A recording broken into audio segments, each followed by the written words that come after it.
This is the L2D Media Network on YouTube, and this is the Sports Final with Steve the Baxley.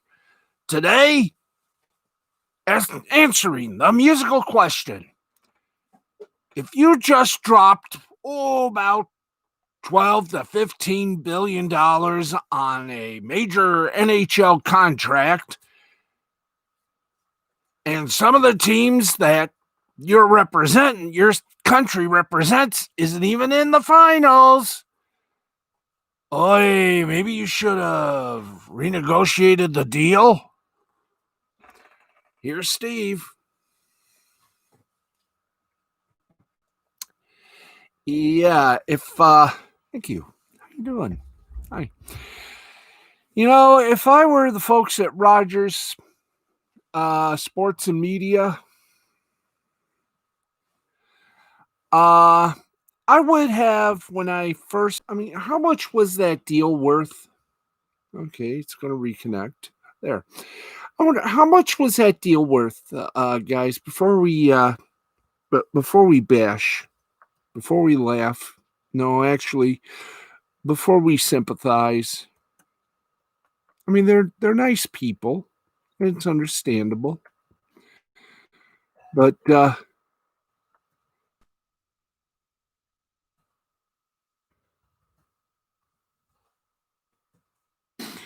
I mean, how much? I don't think, Harry, that was a bunch of billions. I don't think that was, but I mean, it was a 12-year deal beginning in 2014. And I'm trying to figure out, my friends, how much that deal, let's see. In Canadian money, it's a 12-year deal for $5.232 billion for the Canadian TV rights. 5.232. I guess you're right. It was somewhat a huge deal. But how many years has it been since a Canadian team went to the Stanley Cup Finals? How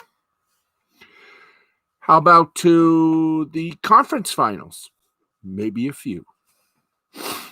But it began in 2014. And I'm trying to figure this out. Let's see, this is 2020. So this is either 5 or year 6. Let's see, 2014. Let's see, 2015, 2016, 2017, 2018, 2019, 2020. Okay, me got you now. So it would be 6 years. They're halfway done with the deal. But you know who's hurting even more besides Rogers? Our good friends over at the CBC. Hockey Night in Canada, no longer produced by the CBC, but by Rogers. And let's see, they're in it for more years. Hockey Night in Canada. I mean, Rogers, when they signed the big deal with the NHL to take over as Canadian rights holder, got not only the name Hockey Night in Canada, I mean, wow.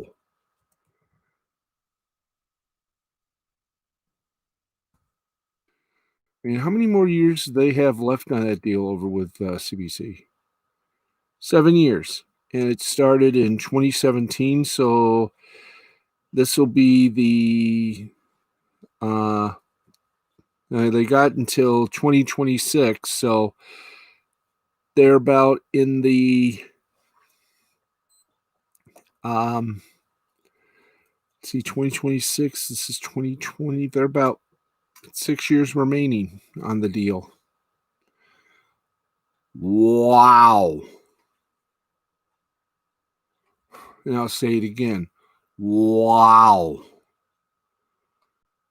Can't say much about it, but once again, no Canadian teams in the Stanley Cup final. You're going to have two great American teams. The ratings for us here in the States, because of NBC, they're going to go through the roof. NBC has got a Stanley Cup final that's going to rock the house. The Dallas Stars and the Tampa Bay Lightning. Rogers, CBC, are going to be broadcasting that game. You think anyone's going to watch that? Yes, but not as many. Again, Canadian team shut out. Why? I don't know. Well, we'll tell you all about that, our theories and everything. But today is rather a good day as we count down to high school football. And God bless high school football starting up. We got some good college football coming up. And yes, the Big Ten, jolly good.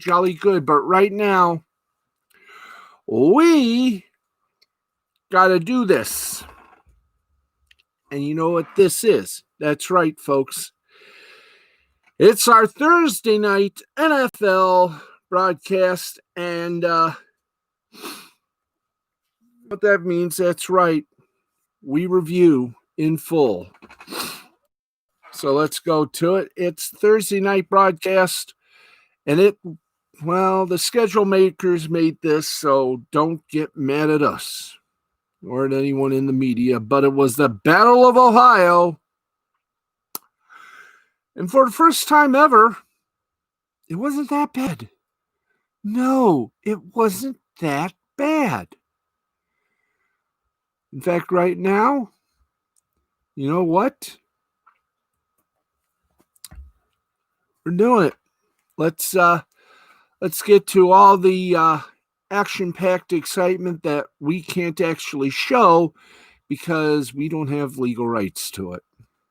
We're going to have to give somebody to back us so we can show you highlights. But what a game it was. Bengals, Browns, and final score shows it. Browns 35, Bengals 30. Let us get to the big event right here, right now. Let's do the recap. All right, you want to do recap or box score? Let's go box score. What the hell? We're doing the box score like we normally do. This is the Thursday night quarterback. And folks, if you're a Browns fan, you had a very good time. So let's get to it. Let's start off first quarter. Bengals, Bullock, 38-yard field goal, 15 plays, 41 yards, 7:47 time of possession, 3-0 Bengals. Browns came back with a touchdown by Chubb, extra point by Parquet. It was Butta. 10 plays, 80 yards, 5:25 time possession. It was 7-3. End of the voice. We go now to the second quarter. Mayfield passed deep left to Beckham, 43-yard touchdown. And the ruling stood. Parquet got the extra point, and it was good.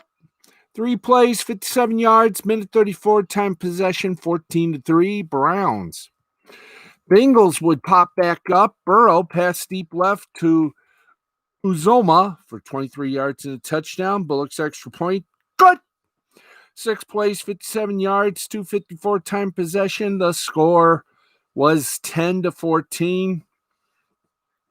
The Bengals. That's right. Browns came back, though. Mayfield passed short right to Hunt for a 6-yard touchdown. Parquet's extra point was sweet. Adios, good night, and au revoir. Saying that to our owner here, our boss, my boss. Parquet's kick was good. 12 plays, 63 yards, 354 time possession. It was 21-10. And then, well, it got a little closer. Bengals for the half. Bullock, 43-yard field goal was good. 12 plays, 55 yards, minute 29 remaining, or actually minute 29, time of possession. We went to the half, 21-13. Browns led by 8. Third quarter began. Browns launching their comeback. Well, sort of launching to take over lead. Chubb, right guard for 1 yard, touchdown. Parquet's extra point was good. 2 plays, 1 yard, 8 seconds, time of possession. 28-13. Browns, Bullock, field goal, 27-yarder was good. 14 plays, 33 yards, 5:25 time of possession. 28-16 as we exited the third and entered the fourth. It was almost Bengal-tastic. Burrow pass short right to Thomas for 4 yards, touchdown. Extra point by Bullock was good. 14 plays, 69 yards. Let me hear that binger. That's right, 69, a workable number. It was 28-23, Browns by 5. So Hunt, right tackle for 1 yard, touchdown. Parquet's extra point was good. 6 plays, 75 yards, 2 minutes. Time of possession, 35-23. And that would literally be the scoring for the Browns. Bengals made it interesting. Burrow pass short middle to Boyd for 9 yards and touchdown. Bullock's extra point was good. 16 plays, 75 yards, 3:12 time of possession. It was 35-30, and that was the final score. 35-30, Browns over the Bengals. Browns have now evened it up at 1-1. Bengals, well, there's always next week. Okay, well,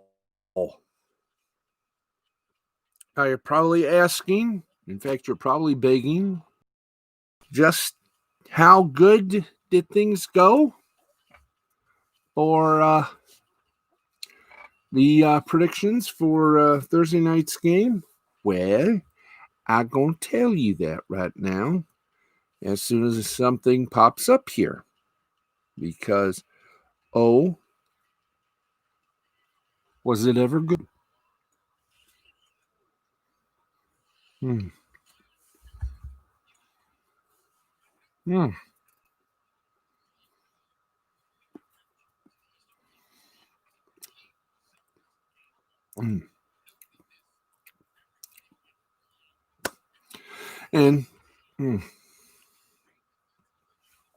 here we go. Let me down a little Wasser here.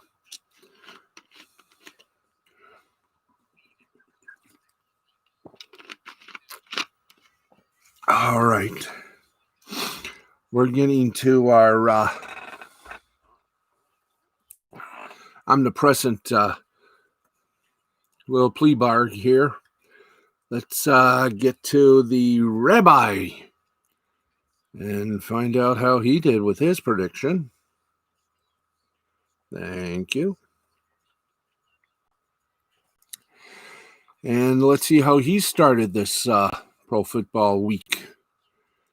All right. He said Cincinnati by 20. Oh, no. No. Oh, boy.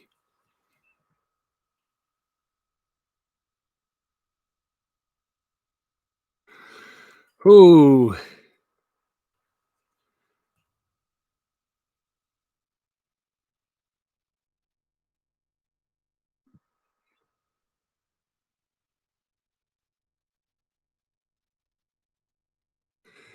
There we go. Yep. Final score, Cleveland 35, Cincinnati 30. It was Cleveland by 5.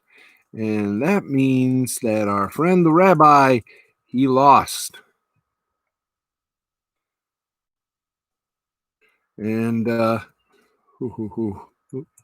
excuse me, means with Cleveland by 5. Cleveland by 5, nope. Cleveland by 5, thank you. That is the first loss by our friend, the rabbi of a Thursday night game. He is now evened up.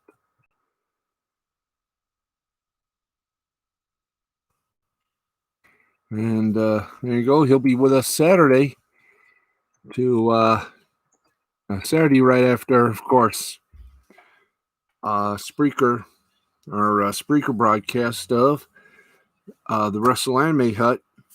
Rabbi will be around on Saturday to give us his predictions for Sunday and Monday night. Sunday afternoon and night, and then the Monday night game. But Rabbi's starting off the first week with 0-1. Wow. And how did we do in the general directive of life, the universe, and everything? Well, oh boy, you do not want to go there. Let's see. Well, me and Uno got junked. My mom finally broke her slump. I think. One thing. Mm-hmm. Yep.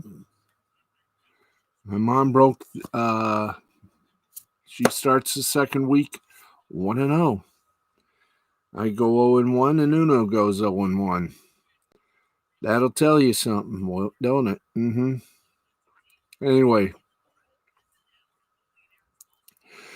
In the NBA, the playoffs, boy, Boston got an earful.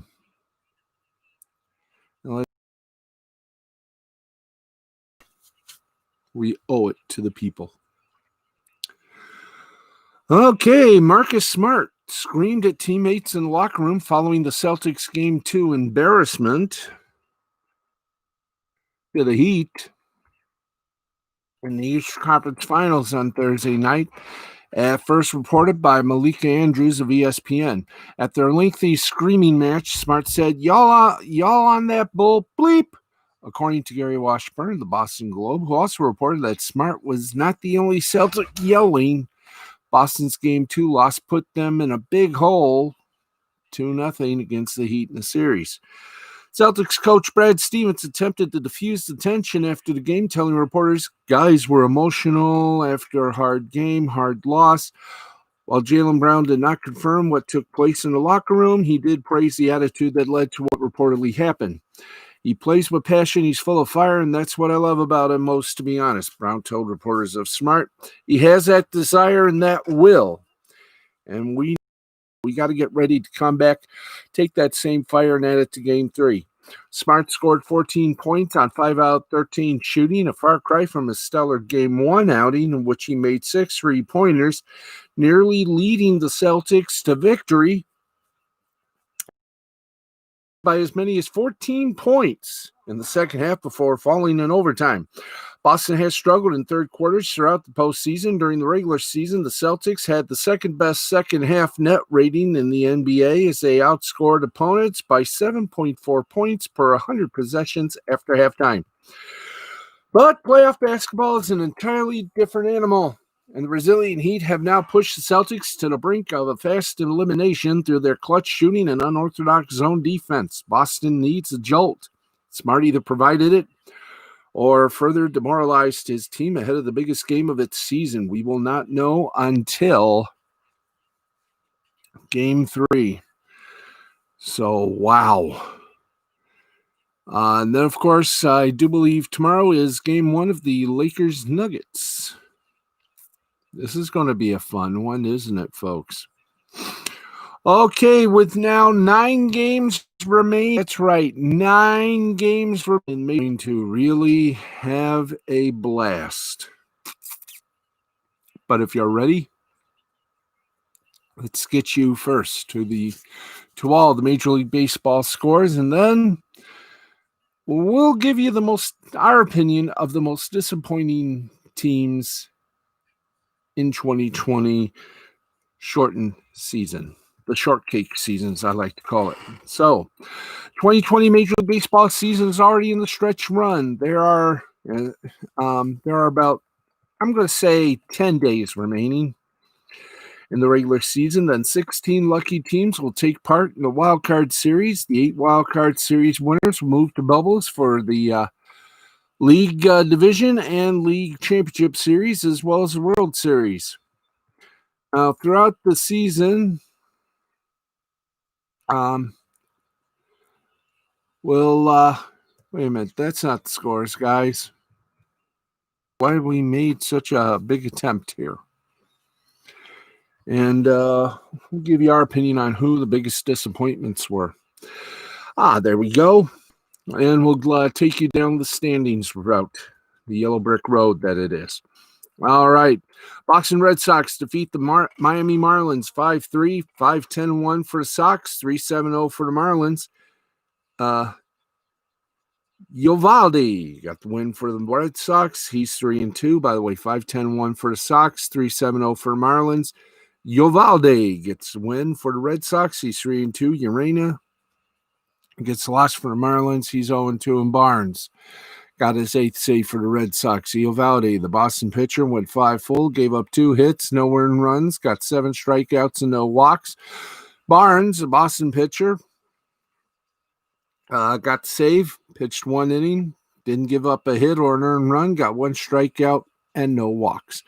White Sox not only beat the Twins, but they clinch a spot in the PO in the playoffs.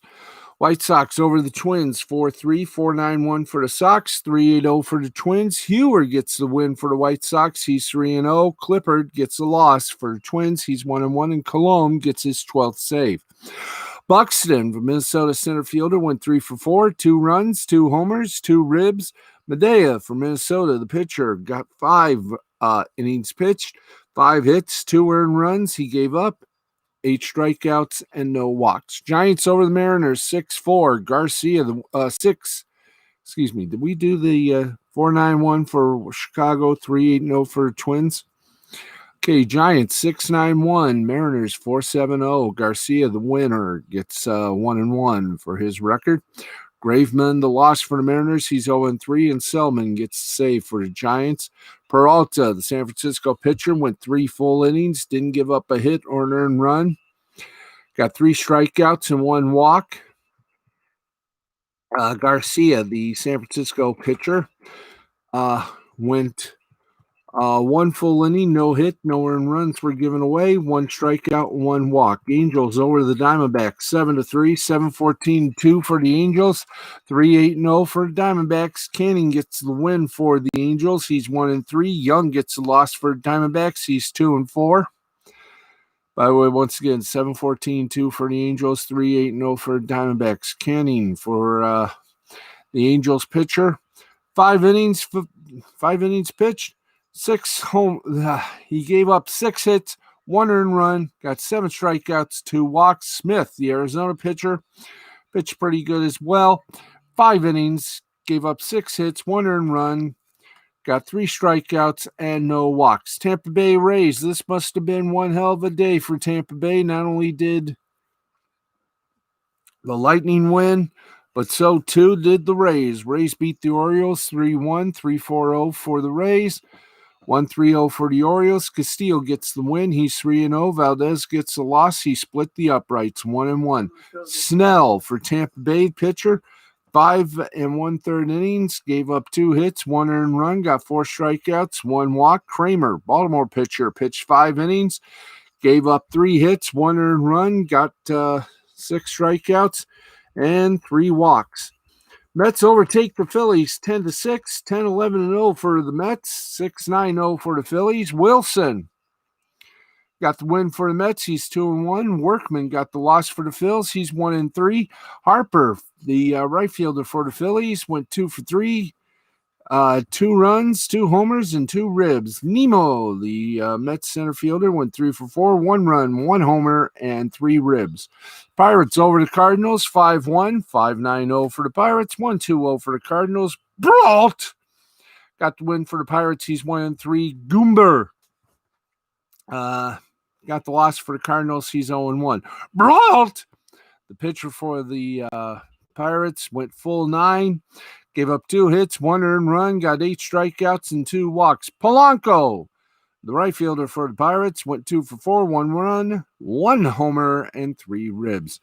Yankees, and we've said this now twice. Well, guess what? Yankees ripped the Blue Jays. This time the final score was 10-7, 10-14-0 for the Yanks, 7-12 and 1 for the Jays. Tanaka gets the win. He's 3-2. Anderson gets the loss. He's 0-2, and Chapman gets his 3rd save for the Yankees. Tanaka, the pitcher for the Yankees, went 7 full, gave up 7 hits, 3 earned runs, got 5 strikeouts and no walks. Gurriel, the Toronto left fielder, went 4 for 4, 3 runs, 2 homers, and 2 ribs. Well, the Indians came into the Motor City to take on the Tigers, and they blasted them 10-3, 10-10-0 for the Indians, 3-4-1 for the Tigers. Bieber got the win for the Indians. He's 8-1. Mice got the loss. He's 0-2 for the Tigers. Bieber, the pitcher for Cleveland, went 7 2/3, gave up 4 hits, 3 earned runs. Got 10 strikeouts and 2 walks, while Ramirez, the Cleveland third baseman, went 4 for 5, 3 runs, 2 homers, and 4 RBIs. Astros over the Rangers, 2-1, 2-4-0 for the Stros, 1-5-1 for the Rangers. Valdez gets a win for the Stros. He's 4-3. Lyles gets the loss for the Rangers. He's 1-5. And Raleigh, I'm going to say Raleigh, got his first save for the Astros. Valdez, the Houston pitcher, pitched 6 1/3 innings, gave up 4 hits, 1 earned run, 11 strikeouts he got, and 1 walk. Lyles, the Texas pitcher, 7 full, gave up 3 hits, 2 earned runs, got 2 strikeouts and 1 walk. In the second game between the Rays and the Orioles, the Rays done it again. They beat the Orioles. This time the score was 10-6, 10-10-1 for the Rays, 6-10-1 for the Orioles. Fairbanks gets the win. He's 5-3 for the Rays. Sulzer gets the loss for the Orioles. He's 1-5. Adams, Tampa Bay shortstop, went 0 for 4, didn't get anything. No runs, no homers, and no ribs. Wendell, third baseman for Tampa Bay, also suffered the same little defeat. No 0-3, 1 run, no homer, and no rib. Dodgers over the Rockies, 9-3, 9-11-2 for the Dodgers, 3-5-1 for the Rockies. Flora gets the win. He's 2-0 for the Dodgers. Freeland gets the loss for the Rockies. He's 2-2. Urias, the Dodgers pitcher, went 5 2/3, gave up 3 hits, 2 earned runs, 2 strikeouts, no walks. Seager, the Dodgers shortstop, 3 for 5, 2 runs, 1 homer, and 2 ribs. And that's your baseball look. Coming up, a quick look at the NHL and who's going to try the tap dance with Dallas for Lord Stanley's coveted chalice, all that and a whole lot more.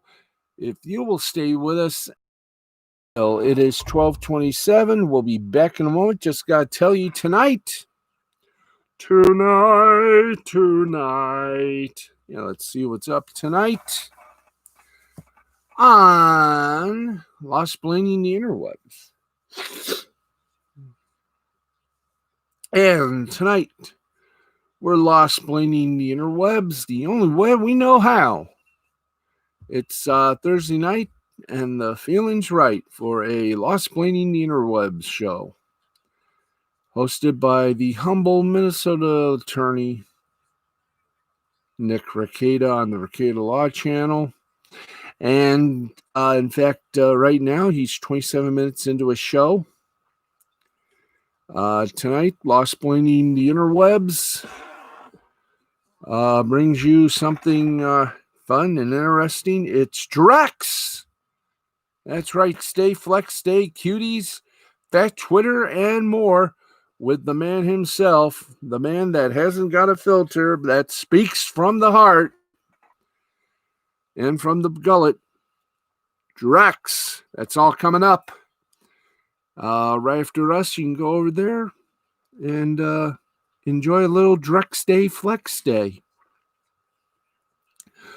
But right now, as it stands, and as it doesn't stand, we go back to the hockey scores.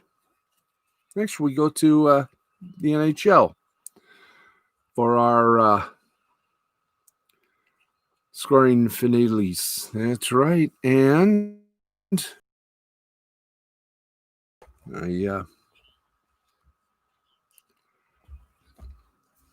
I say to thee, in overtime, the Lightning eliminated the New York Islanders by a score of 2-1, taking the series 4-2, and giving NBC one hell of a good Stanley Cup Finals. It will be the Tampa Bay Lightning and the Dallas Stars.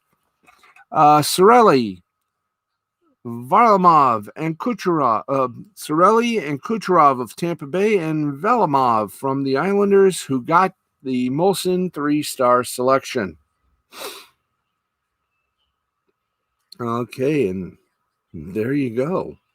Happy landings on a chocolate star. That's right.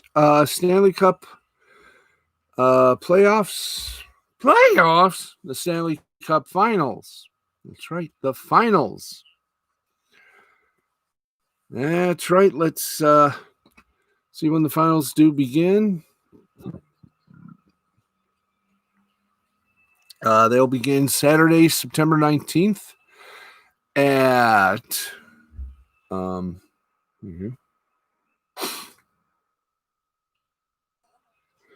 right. Saturday, September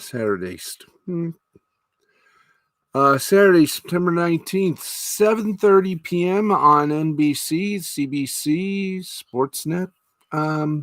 We'll give the dubious duty of honor to NHL.com for the entire, as is the rule of for the rule of rule. NBC has some, and NBCSN will have the rest. Noche.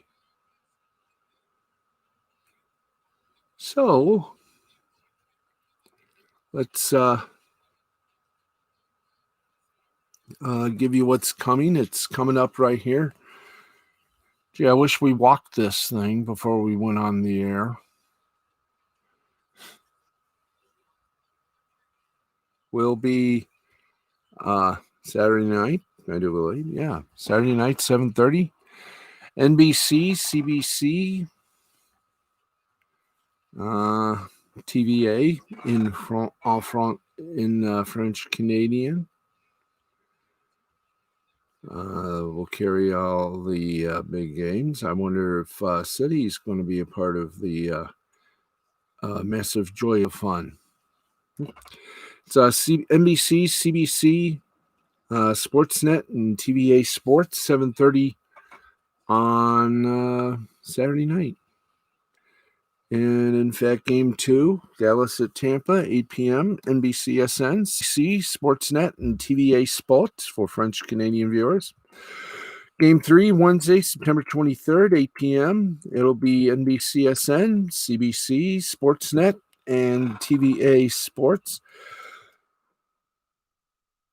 That'll be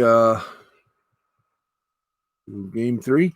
And Game 4, Friday, September 25th, Tampa Bay at Dallas from Edmonton, 8 p.m. Eastern, once again on NBC, CBC, Sportsnet, and TVA Sports. And, of course, 5, 6, and 7, all games in Edmonton, all games 8 p.m., and all games on NBC, well, some games on NBC, Sportsnet, and TVA.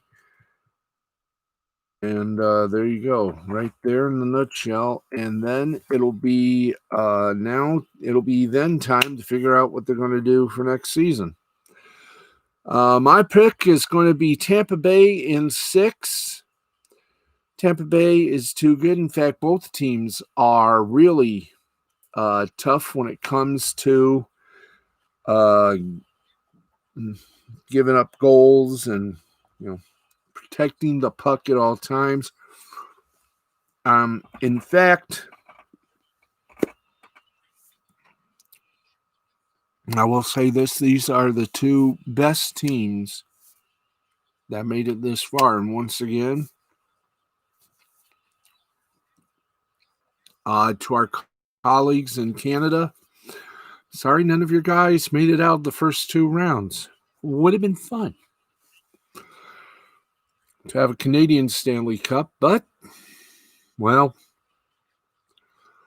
you're going to have to say it maybe next year.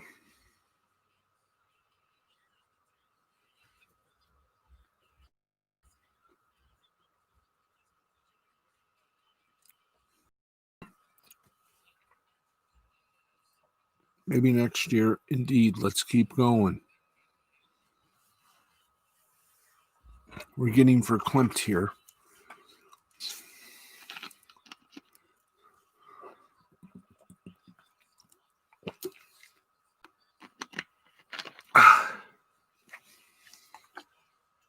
All right. Now we heard Tampa Bay coach Arians give a little critique to Tom Brady. Bruce Arians didn't pull any punches when assessing Tom Brady's debut with the Bucs in Week 1, where the quarterback threw 2 interceptions and a 34-23 loss.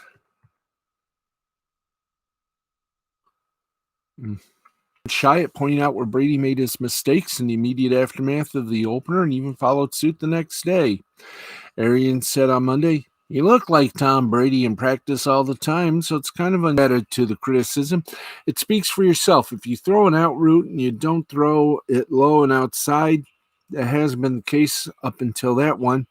He was a little bit late on it and probably would have been a better decision to go somewhere else with the ball." Arians also highlighted that Brady's receivers needed to do a better job at winning one-on-ones and did admit one of the quarterback's interceptions was actually on Mike Evans, who should have run a different route on the play. Nevertheless, Arians' criticism has been a spicy storyline entering Week 2 and has been about the question of whether or not the 6-time Super Bowl champion quarterback should be ripped so publicly by his head coach. After all, Brady's former coach in New England, Bill Belichick, apparently criticized him over the course of his 20 years with the franchise, but never through the media. And Brady told the reporters, "He's a coach and I'm a player, just trying to win a game." Arians himself doesn't seem to think that his criticisms have damaged his relationship with his new punky QB, telling reporters on Wednesday, Tom and I are fine, so I don't really care what other people think. It's just what he and I think. We left the stadium fine and we showed up today fine, so there's nothing to talk about. Overall, this may just be part of the growing pains for Brady as he continues to make this transition but it will be interesting to see how he and the Buccaneers respond after that loss when they host the Panthers at Raymond James Stadium on Sunday. That is going to be Rabbi has to say about that. All right. There was a big incident at the Twins game, and we're going to give you that big incident right here, right now, as we continue our details from the headline. Took Petty to a new level. Thursday afternoon, the 6th inning against Chicago White Sox. Donaldson had words with home plate umpire Dan Bellino because he disagreed with the strike call. He then hit a home run after the at-bat continued, but he was still upset about the strike call. As he crossed home plate, Donaldson kicked dirt on the plate. He kicked dirt on it as he crossed the plate. Then he went back to kick even more dirt on it, which should move there by Donaldson, making sure he touched home plate so the run counted before really going after it and getting ejected. That's what former This Thursday game is pretty important. It should be noted the Twins at White League East. Tampa Bay, still the top dog, 33-18, 647%. Yankees, 3.5 out, 29-21, 580, the percentage. Toronto out, third place, 26-23, 531, the percentage. Baltimore, 11 games out, 22-29, 431, the percentage. And Boston, you might as well just say they gone. 14 games out, 19-32. Mm-hmm. In the Central Division, the Chicago White Sox, top dog, 3-17. And by the way, that means that one thing is clear. They have clinched a playoff berth. Huzzah. Yes, I did. I'm on the air. Chicago clinched playoff berth, 33-17, 660 percentage, top dog. Minnesota, 3 games out, 31-21, 596. Cleveland, 6 games out, 27-23, 540 percentage. Detroit, 11.5 games out, 21-28, 429. Yeah, might as well say they're not going to playoffs. In Kansas City, 21-29, 420, 12 games out. So right now, Detroit and Kansas City, as well as Baltimore and Boston in the Eastern Division. Detroit and Kansas City, you might as well say they're eliminated. Oakland, still top dog at 31-19 with 620 percentage. Houston, even Steven, 6 games out, 25-25 at 500, the Mendoza line. Seattle, 22-29, 9 games out, 440 percentage. Los Angeles Angels. Well, okay, they're California Angels to me, and they'll always be the California Angels. 21-30, 412, the percentage, 10.5 out. And Texas, 18-32, 360 is percentage, 13 games out, which means in the West, the eliminated will be Texas and the LA Angels. In the National League, you got the hot Atlanta Braves, 29-21, first place, 580 percentage. Miami, 25-23, 520 average, 3 out. Philadelphia, 24-25, 490 percentage, 4.5 out. Mets, 23-27, 460. They're 6 games out. And Washington, the defending World Series champs, 18-29, 383, 9.5 out. In the Central Division, looks like the Cubs are going to go in it 30-20, 60 or 600 0.600%, top dog. Cincinnati second, 25-26, 0.490 and 5.5 out. St. Louis 22-24, 0.478 and 6 out. Milwaukee 23-26, 469 percentage, 6.5 out. And Pittsburgh 15-34 and 306, 14.5 out. They should be eliminated by sometime this week. Dodgers, they've clinched a playoff berth, 36-15, 706. First place. San Diego is 32-19, 0.627 percentage, 4 games out. San Francisco 25-24, 0.510 and 10 games out. Colorado 22-27, 449, 13 games out. Arizona 19-32, 373 and 17 games out. So to put it on the bold and the blunt, I think the wild card matchups have already been disheveled, as I say. But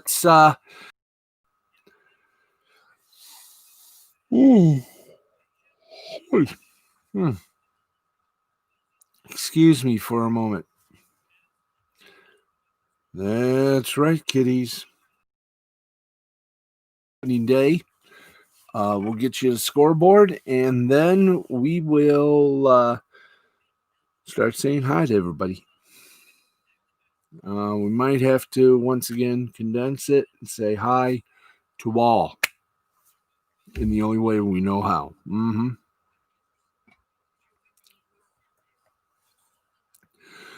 All right, let's see now the postseason little standings, and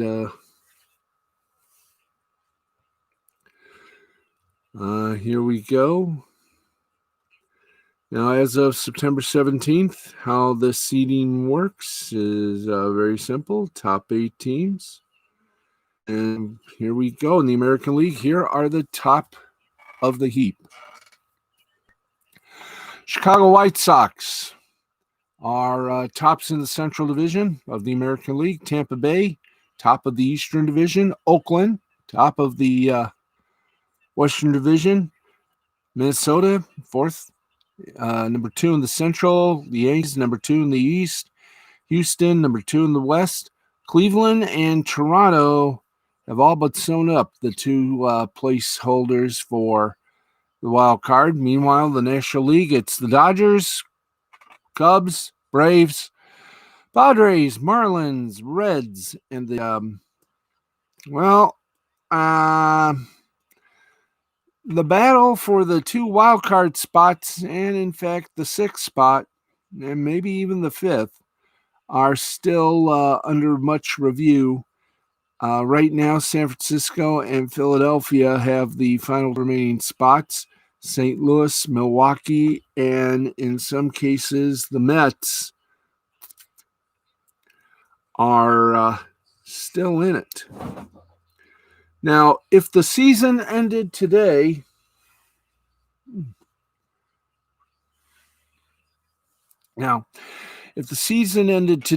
it would be for the wild card. It will be the Sox and the Jays and the Yankees and the Twins and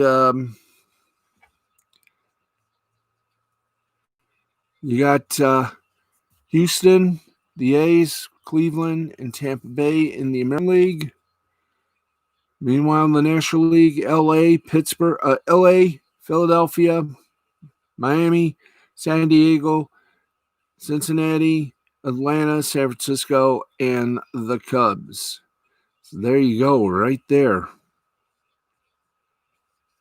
And we'll get you more of that as the events warrant, as we draw closer to the final game of this 60-game strawberry shortcake of a season.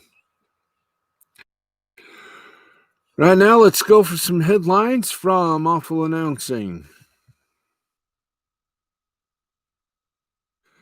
Steve Simmons doubles down after Kayla Gray's criticism of his question to Masai Ujiri about the Toronto claim. ESPN has decided, and we're going to give you this story first. Here we go. Let's give you this story. The MegaCast is going to return for this season's Monday Night Football game between the Raiders and the Saints. And, wow.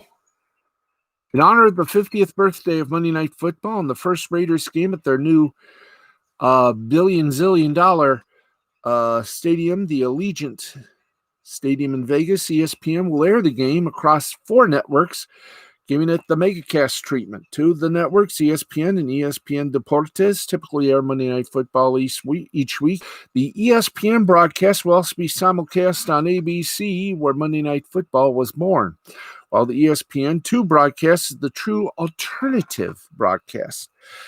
That ESPN2 broadcast will feature both Reese Davis and Kurt Herbstreit, who will engage in a free-flowing conversation with various guests from a wide variety of backgrounds.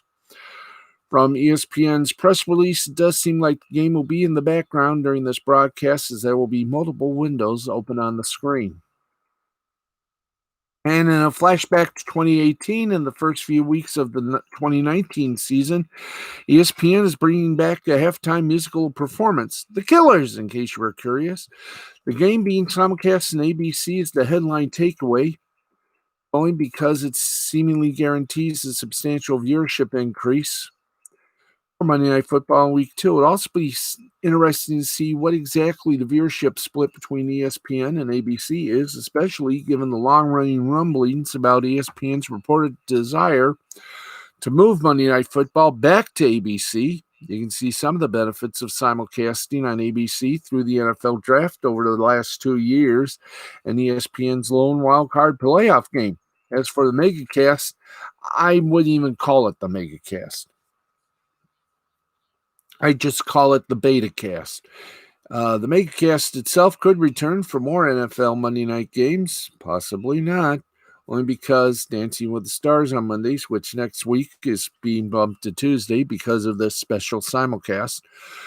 Week 2 is a couple of decent hooks. The anniversary of Monday Night Football, the debut game of a new stadium. But what could possibly be the justification for MegaCasting a game like Bears-Rams in Week 7, aside from, hey, we want more people to watch this? It makes sense for ESPN to MegaCast some games, especially if there's a week where Dancing with the Stars is off with an ABC simulcast, but on a week-by-week basis, it just seems, like it will just ruin the specialness. But we'll just see what happens. And I have a feeling this might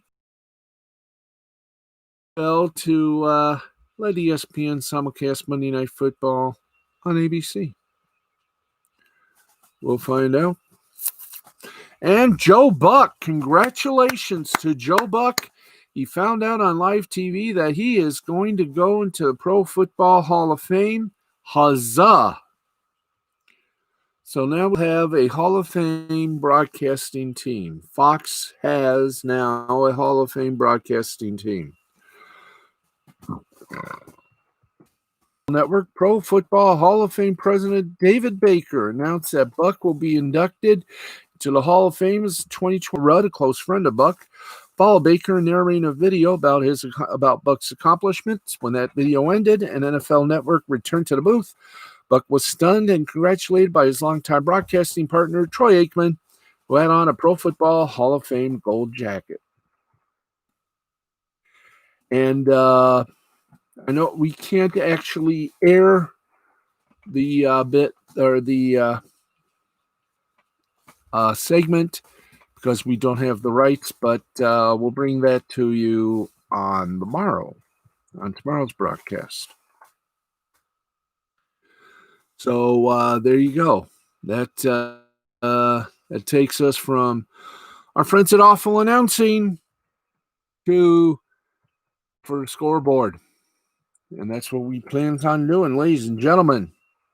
It is time. But for right now, man, I can't wait to dive into this, but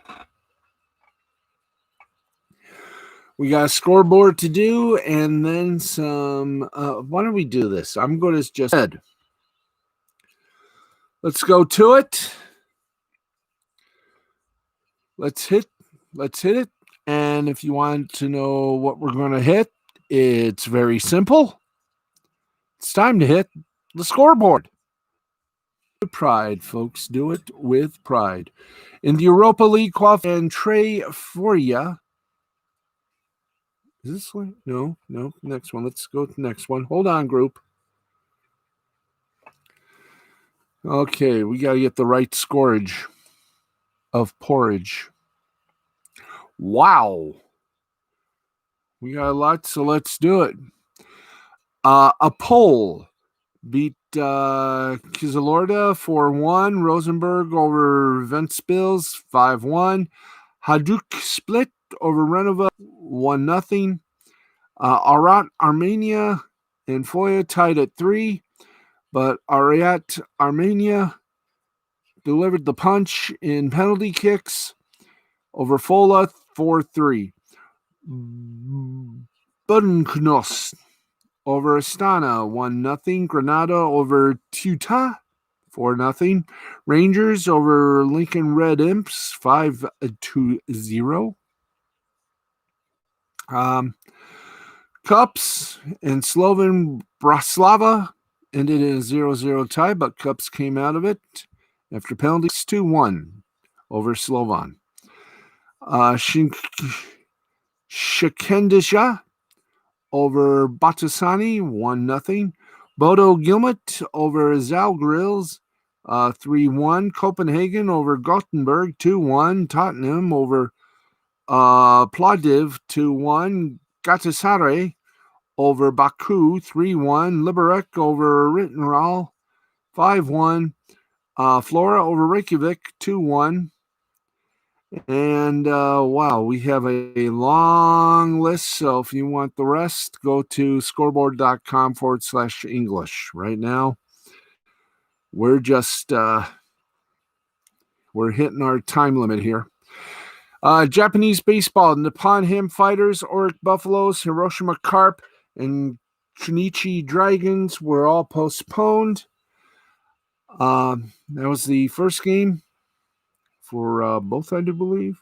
Just one. Anyway, yeah, those two games were postponed. We go to the other side. Nippon Ham Fighters lost to the Fukuoka Silverhawks, 2-1, 2-5-0 for the Hawks, 1-7-1 for the Fighters.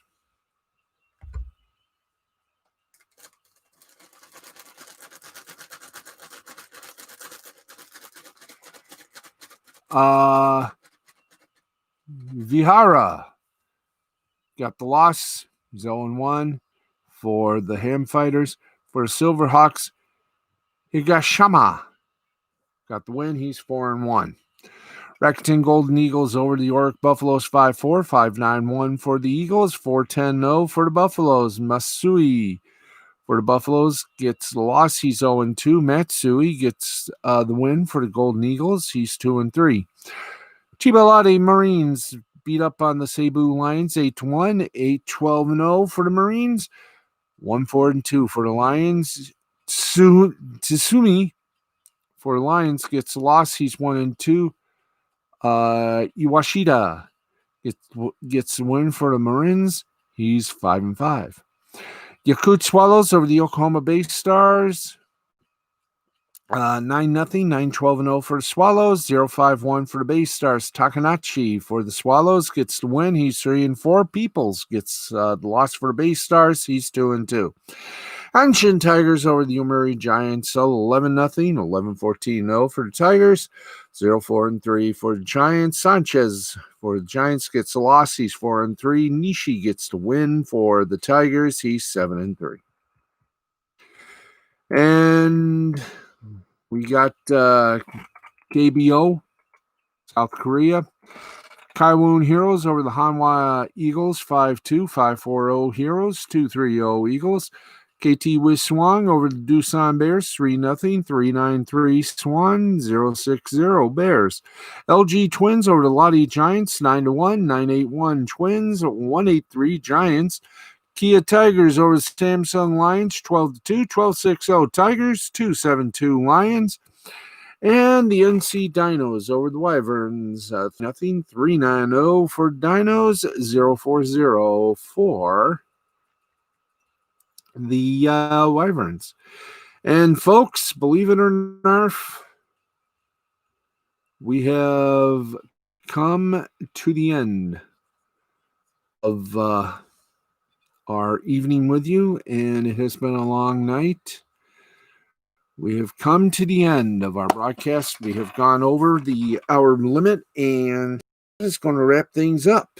And we want to thank all of you for watching and staying with us for the long run. We got more to come. We're going to try to do this as fun as we can. And tomorrow being Friday, I bet we're going to have some fun. We hope you'll be with us for that. But until then, I'm Steve the Baxman Baxley for everyone here at the Sports Final For L2C Sports and the L2C Media Network, thank you for watching. This has been a presentation of Mystifying Creativity Productions in association with the L2C Media Network and L2C Sports. For everyone here, I'm Steve the Baxman Baxley, hoping that your favorite team always comes out on top and wins. Good night, America, wherever and whomever ye may be. Good night, everybody. Take heed, take it easy. Good night, everybody. See you all tomorrow.